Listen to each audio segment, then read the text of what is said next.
হয় সৰ্বপ্ৰথমে আপোনালোকৰ সাংবাদিক বন্ধুসকলক ধন্যবাদ জনাইছোঁ ৫ নং চেৰপাং ইয়থ চেল কমিটি হৈ আজি আমাৰ ৫ নং চেৰপাঙত BPF দলৰ তেখেতৰ কোৱা মতে শান্তি পদযাত্ৰা হৈছিল। আমি ব্লক কমিটি এইটো ক'ব বিচাৰোঁ যে এইটো কোনো শান্তি পদযাত্ৰা নহয়, এইটো ভেকু ভাওনা পদযাত্ৰা বুলি ক'ম। তেখেতে শান্তি পদযাত্ৰা বুলি যেহেতু কৈছে, শান্তি নাই নেকি? যোৱা 20 জানুৱাৰী 2020 চনত প্ৰমোদ ছাৰৰ নেতৃত্বত BTR চুক্তিৰ জৰিয়তে যি শান্তি প্ৰতিষ্ঠা হ'ল আৰু শান্তি পদযাত্ৰা কৰিব কোনো যুক্তিয়ে নাই।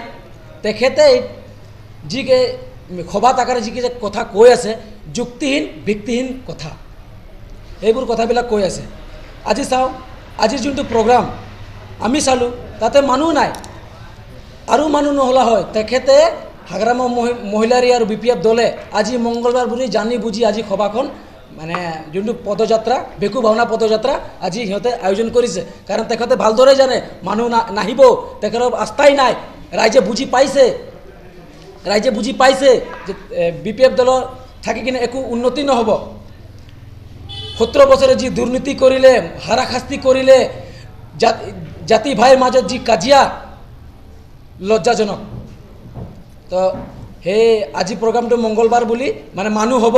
আজি আমি ৰেলীত চালোঁ, কিছুমানে মোনা লৈ বজাৰৰ সামগ্ৰী লৈ ৰেলী কৰি আছে। তাতে বুজা যায় সিহঁতে বজাৰ আহিছিল, বজাৰৰ নামত মানে ৰেলীত লৈ গৈছে। সিহঁতৰ পজিটিভ হ'ব, এইটো UPPLৰ পক্ষত পজিটিভ হ'ব। সিহঁতে ক'বই লাগিব 17 বছৰ যিহেতু ৰজাৰ নিচিনা শাসন কৰিলে, এতিয়া সিহঁতৰ মানে কি কয় মোৰ কাম নোহোৱা হৈছে। 17 বছৰ যিহেতু শাসন কৰিলে, এতিয়া বিৰোধী থাকিব পৰা নাই। ইমানে যদি খত সাহস আছে হাগ্ৰামা মহিলাৰী ডাঙৰীয়া, মইতো কওঁ হাগ্ৰামা মহিলাৰী ডাঙৰীয়া 1 নম্বৰ কাপুৰুষ মানুহ। তেখেত যদি সাহস আছে, আজিলৈকে 2.5 বছৰ হৈ গ'ল, এছেম্বলিত কিয় এটেণ্ড হোৱা নাই? পজিটিভ কৈছে ৰাইজৰ মানে আগত নিজৰ দলটো বচাবৰ কাৰণে, নিজৰ কৰ্মকৰ্তাবিলাক বচাবৰ কাৰণে এইটো ভেকু ভাওনা, এইবোৰ নাটক। শান্তি পদযাত্ৰা কৰিছিলে, গতিকে তেওঁৰ যিখিনি বক্তব্য ৰাখিলে তাৰে প্ৰত্যুত্তৰত আমি কিছু প্ৰতিক্ৰিয়া দিবলৈ ওলাইছোঁ। প্ৰথমে তেওঁ কৈছিলে আমাৰ যিটো আমাৰ 10 তাৰিখৰ ওদালগুৰি জিলাৰ যিটো ৰেলী আছিলে, তাত বোলে আমি বাহিৰা সমষ্টিৰ পৰা শোণিতপুৰৰ পৰা আমি মানুহ আনিছোঁ। গতিকে তেওঁ কি উদ্দেশ্য যিটো ক'লে, কাৰণ তেওঁ ইতিমধ্যে নাজানে যে BTRৰ সীমা ক'লৈ আছে। গতিকে ৰৌতা সমষ্টিৰ যিকেইজন আমাৰ ভোটাৰ, গতিকে তেওঁলোক কোনটো ৰাস্তাৰে আহিব?